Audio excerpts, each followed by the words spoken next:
Mr. Gibson, would you please give us your full name and DOC number? My name is George Timothy Gibson. My prison number is 97064. Thank you very much, sir.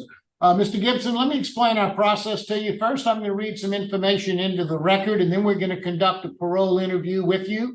We'll then ask Warden Ambo for any input that she might have about your case, and then we'll hear from those people who wish to have input.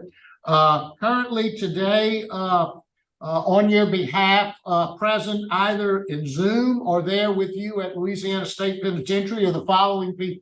Mr. Andrew Hundley with Louisiana Parole Project, he will be speaking. Lawless Gibson and Gail Gibson are present by Zoom but will not be speaking, your brother and sister. Kalila Ramirez is on Zoom, your niece, and she will be speaking. Elizabeth Saji, sister-in-law, Denise Perio, Kedra Gant, Loretta Marshall, and Quandra Gibson are all on Zoom observing and supporting you, but will not be speaking. Your attorneys are Sophia McDonald and Catherine Matoya. Ms. McDonald, I think, will be the lead lawyer handling your case today. Ma'am, would you make an appearance for the record, please? Yes, sir. My name is Sophia McDonald. I'm a staff attorney at the Equal Justice Initiative representing Mr. Gibson today.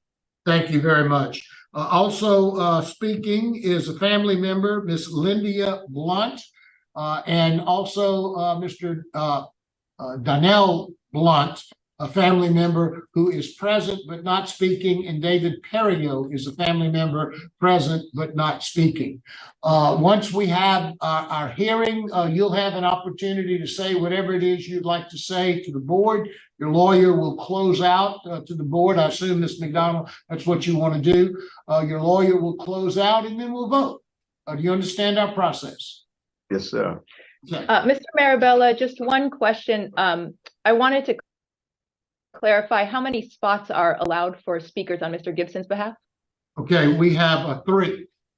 The speakers are going to be Mr. Hundley, Ms. Ramirez, and Ms. Blunt. You aren't counted as a speaker. Does that answer your question, or was there someone else that wanted to speak? Or yes, sir. That answers my question. Thank you. Okay, thank you. So I'm going to go ahead and enter some information into the record, Mr. Gibson. This is the matter of George T. Gibson, DOC number 97064. Mr. Gibson's date of birth is February the 23rd of 1965. He's classified as a second felony offender. He had a parole eligibility date initially of February the 23rd of 2010. He is serving a life sentence on the charges of armed robbery and 2 counts of aggravated kidnapping. Mr. Gibson, does that information sound correct? Yes, sir. Okay.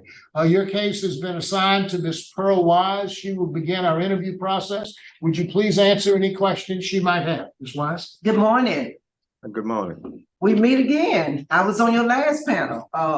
When was it? 2020. Yeah, February 10th of 21. You did a vote of 2 to 1. And I'm just stating this for the record. Then in June of 2023, you applied for a rehearing and it was granted. It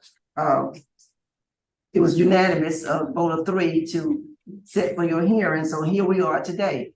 So call out for the record. How long you've been in jail? Over 42 years now. 42 years. And how old are you today? 58. You're 58 years of age. Okay. What do you do every day at the prison? Well, I was mentoring prior to 2 years ago. I work in a doctor's clinic. Okay. You're working it. Okay. Because on the last hearing, we had said something about reapply after you get Class A trustee status and you take more programs. So what have you done about that from the last 21 years? Go ahead. Go ahead. Well, I took up moral compass and I got my Class A trustee status. Okay, good. When did you get your Class A trustee status? I want to say maybe a year ago, maybe a little over a year ago. Oh, good, good, good. I'm glad to hear that. Ms. Wise. Yes, sir. Yes, ma'am.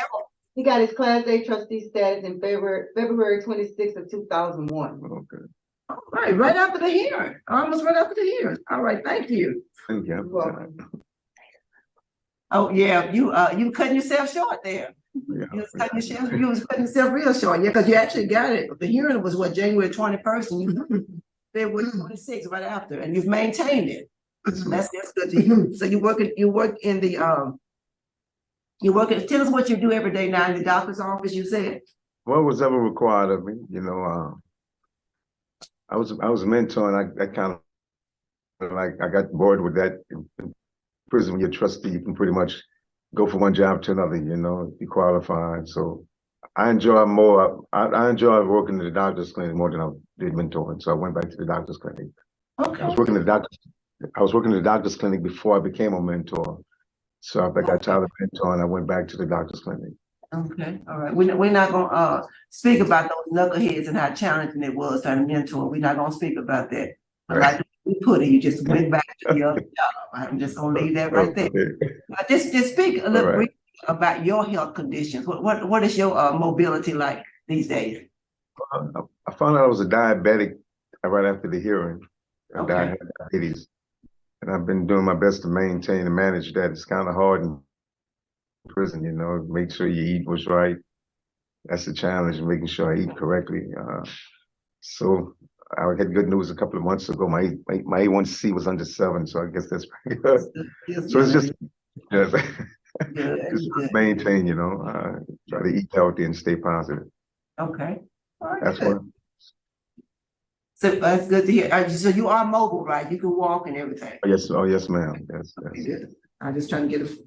And so if you were successful today, tell us what your plans are. Well, I'm going to the parole project. That's the first step. I was glad I was accepted there. I was pretty positive, after you enter back into society. 43 years, you have to really get accustomed to living back in society, My second plan is, once I'm released from the parole project, is stay with my sister Denise and my brother-in-law. They have a job lined up for me. Just take it one day at a time. I'm just blessed to have family that's willing to help me transition back into society. Very good, very good. I want to say for the record that your victim in this case is unopposed. Your victim is stating that whatever the parole board decides, they'll be okay with it. So your victim, you don't have any victim opposition, and the other victims in the other cases we don't have any, they're deceased, or we don't have any comments from any of the other relatives. So it's safe to say you have no express opposition from victims in your case, and I'll just say that for the record. I think that's all I want to ask you, because and you do have a good institutional record. You had outstanding comments from staff. That was really good to hear. The things that they had to say about how well what kind of person you are. All right, so Warden, what can you share with us about Mr. Gibson? Basically, everything that Mr. Gibson told you was true about his mentoring, and he went back to the doctor's clinic to do work in the doctor's clinic. He did finish more Compass on August of 2022, and also regained his minimum. Well, he was a minimum A trustee. Other than that, I don't have anything else to add. Besides, his disciplinary report is real good. He hadn't had a report since 2014. All right, you said 2014. Or was it? Yeah. It was 14. Yeah. 2014. That's it. All right, thank you. I forgot to mention that. Thank you for mentioning. All right, that's all I had, Chairman. Thank you very much. You have a question, Mr. Russell? Good morning, Mr. Gibson. How are you? Good morning. I'm good. I see the last class that you completed was the moral compass. Yes, sir. Tell me what you got out of that particular program. Well, they passed a ruling. I don't know when it came down. Even though I was a mentor before, you had to complete moral compass to be qualified as a mentor. DOC wanted us to take moral compass. And so even though I wasn't mentoring anymore, I decided to take the class in case if I decided I wanted to mentor again. I would be qualified to teach it. I enjoyed it. I enjoyed it. I learned a lot from it. Pretty much a lot of the stuff that they taught me, I was actually doing it before I became qualified. Sometimes it's stressful helping others. When I was a mentor, I was in charge of 5 people. And you have to, monitor them. It's like having 5 grown kids. And I'd done it for close to 2 years. So that's why I took up moral compass. If I ever decided that I wanted to mentor again, I would be qualified to actually mentor. So the OC made it mandatory that you have to complete moral compass to be a mentor. All mentors had to go through it in prison. It would tell me what you got out of the program. Just basically learning to communicate with people. Solving problems, teaching them how to think. How to think before you act. I have as you know, my case, I come to prison with only 7.5 years. So I pretty much went from 7.5 years to 2 life sentences. So I use my case a lot and guiding and mentoring other kids and that come to prison. They're so young. Some of them are 17 and 18 years old, the same age I was. So I just brushed up on my skills of being able to communicate with people and teaching things, sharing my own story, about how I made bad decisions, and I regret it. I've done 33 years in the cell from that one bad decision. I often think about what I could have accomplished if I had just done this 7.5 years and completed my sentence and went home. So Thank you, sir. I appreciate your response. Thank you, Mr. Roche. Now we'll hear from your supporters, Mr. Andrew Hunley. Mr. Hunley, good morning. Good morning, honorable board members. Representing Parole Project today and informing the board that Mr. Gibson continues to be a client of our program.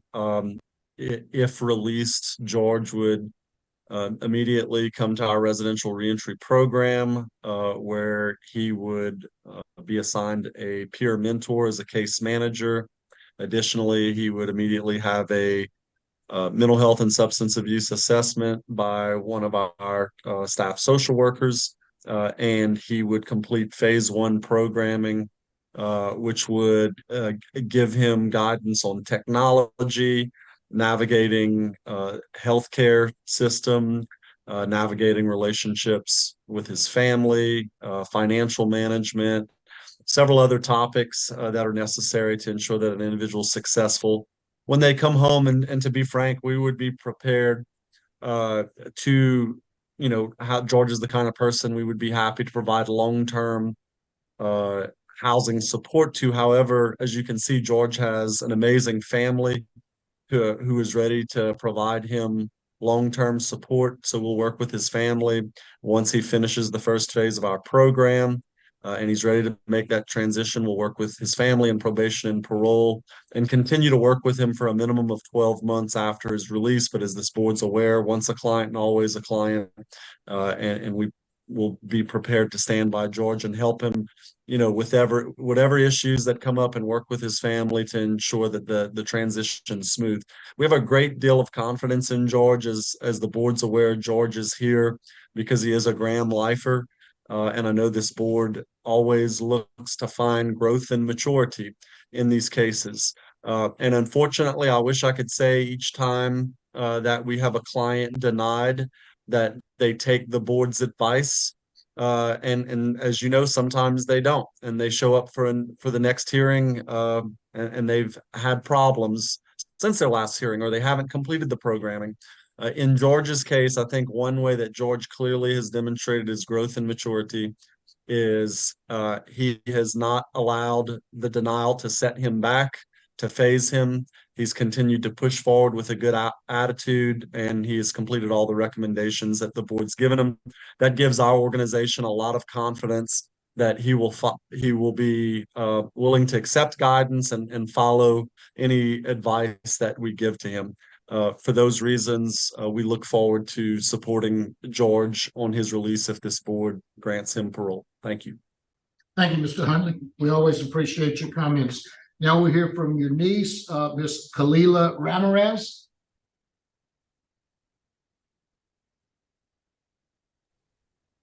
Good morning. Good morning, ma'am. How are you? If you would please introduce yourself and tell us what you'd like us to know about your uncle.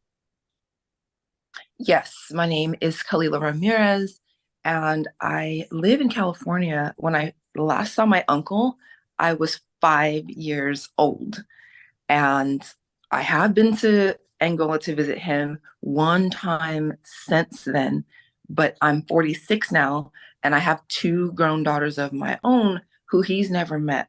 So what I want to say is, in terms of his life sentence, he has served life. There's been people in our family that have lived and died. You live their whole lives and they never got to meet him. He has nieces, nephews, grandnieces, lifetimes that are passing by without him. We kind of need him out here. So yeah, if you guys could just consider releasing him today, that would be amazing.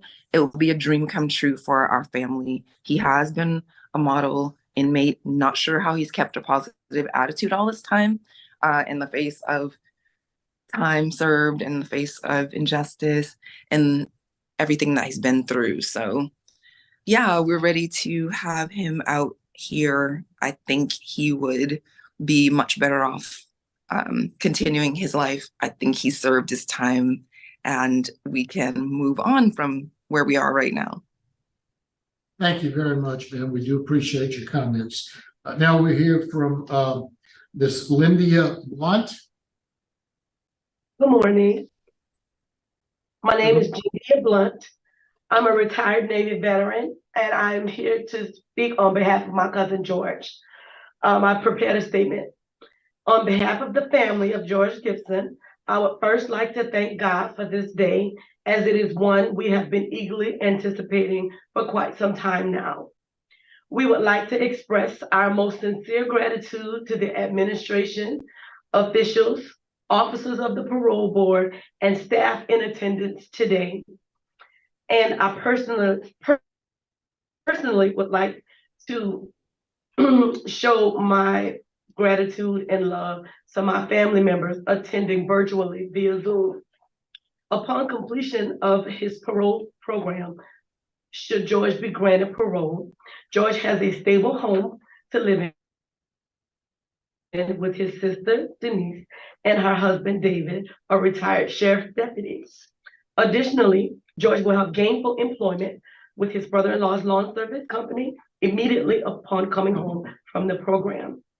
George, as you can see, has a huge support system, including but not limited to his siblings, aunts, uncles, nieces, nephews, cousins, and close family and friends.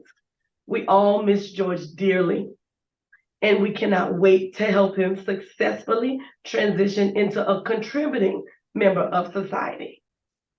Thank you very much. Thank you very much, ma'am. Mr. Gibson, is there anything you'd like to say to the board before we turn it over to your lawyer to close it out? Yes, first and foremost, thank you for a second hearing. And I know this is not an easy decision to make when it comes to deciding whether or not you're going to let a man that's been in prison for 42 years back into society. I'd just like you to take into consideration that, you know, I'm not that same person. I regret the crime I committed. You know, I'm very remorseful for it. You know, you have to be the 42 years of my life in this prison. You know, I regret my crime. You know, I wish I would have just took the time out to just think before I act. I regret hurting my victims. You know, my case was pretty big, kidnapping the warden and his mother. You know, I often think about if that's what would have been my mother. You know, what I have done. So I'd like the board to know, if you grant me my freedom, I'm not leaving anything behind. I'm not leaving here bitter, feeling like the world owed me anything. You know, I think one of the reasons I was able to navigate 43 years is accepting responsibility, you know, that I put myself here. You know, many times you hear about cases like mine, as you can see, and you feel, well, you was raised wrong, you know, I know right from wrong. You know, sometimes as a child, or you make decisions, you make bad decisions that can cost you. some children can make decisions and they recover from those bad decisions. I was just one, that statistic that made a bad choice. Went from 7.5 years to 2 life sentences. I regret it. I regret it. I regret hurting my family as well as myself, the victim's family. I'd like you to take in consideration, even though you personally don't know me, I'd like you to look at my prison record. It wasn't, I didn't just wake up one morning and say, well, they got a ground bill coming up. Let me stop getting in trouble because I'm gonna make parole.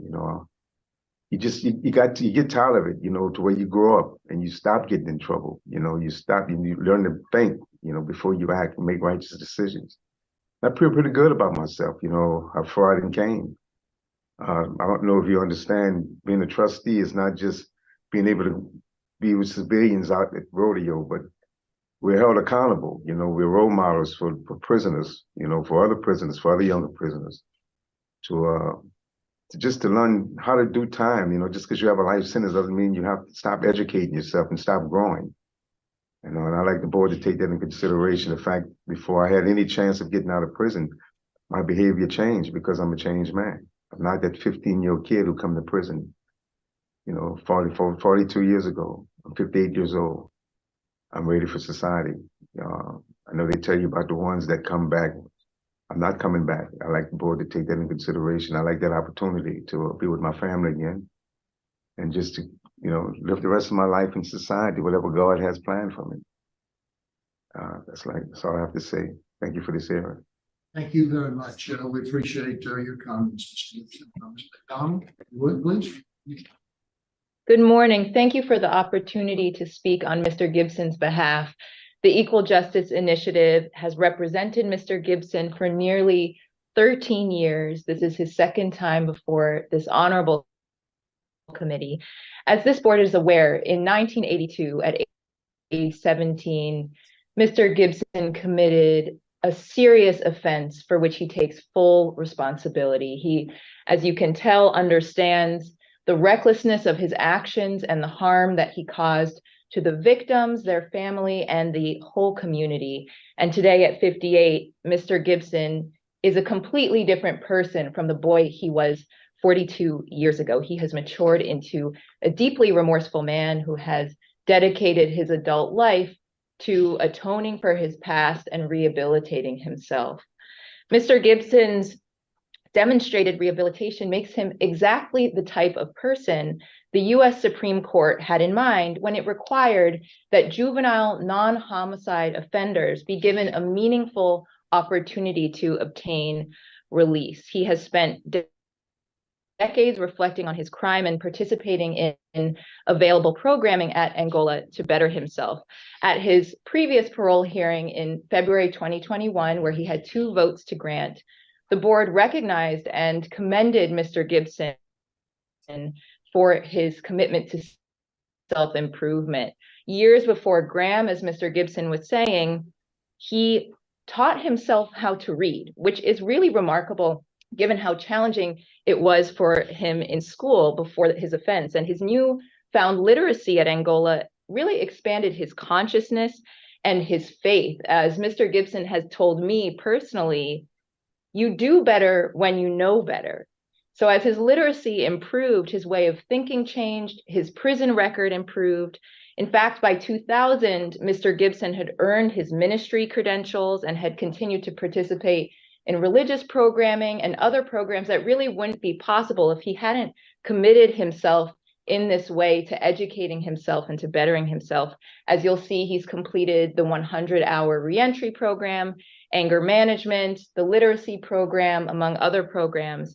And as a result of his clear rehabilitation and demonstrated leadership, Mr. Gibson was appointed to serve as a mentor in the behavior management program at Camp C. And in that role, he helped to support a cohort of men and really set an example for them and explain how they can turn their lives around after making really terrible decisions like he did when he was a child.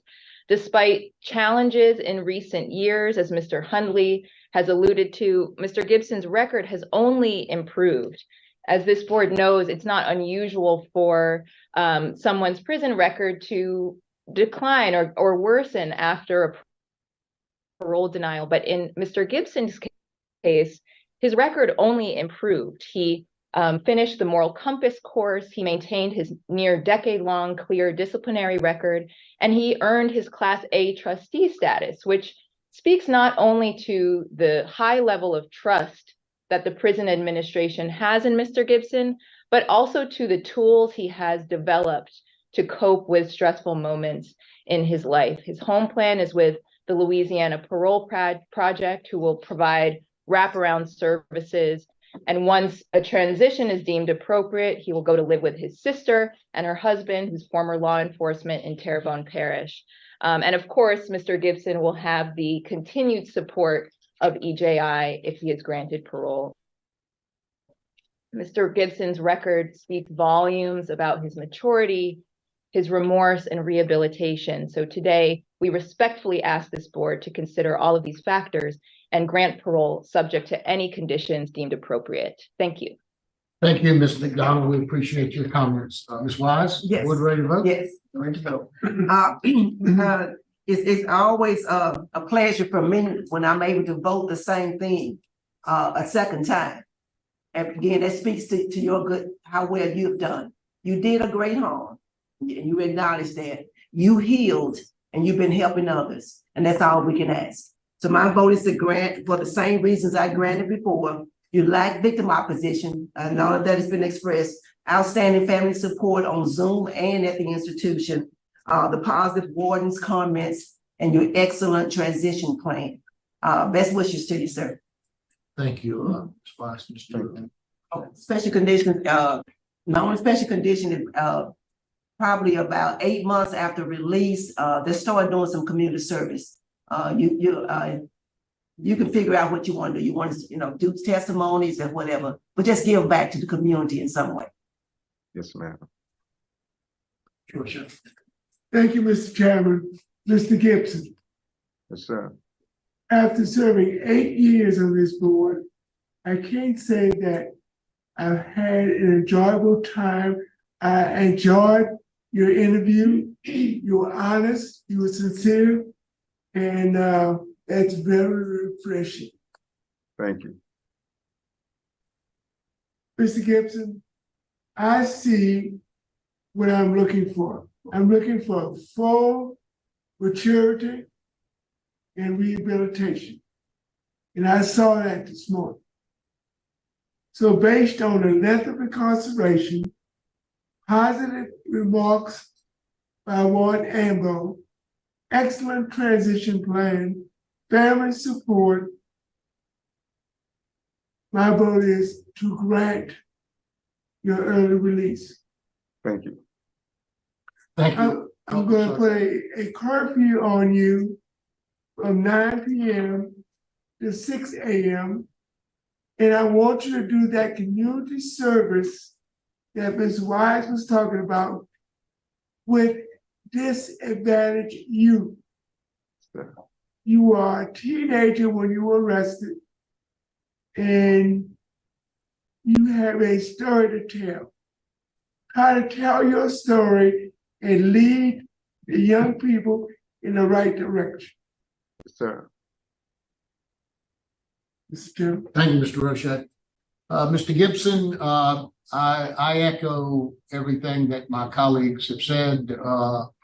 I really did enjoy your interview. If I were sitting there, I probably would be a bitter man. You're not. And I think that's critical. That's very important. And you have a tremendous story to tell young people today. We live in a horrible world today. It's worse than it was when you were out. I do believe that you are in a position to do a lot of good. And my vote today would be to grant as well with all of the same conditions. Good luck to you, sir. And good luck. Thank you.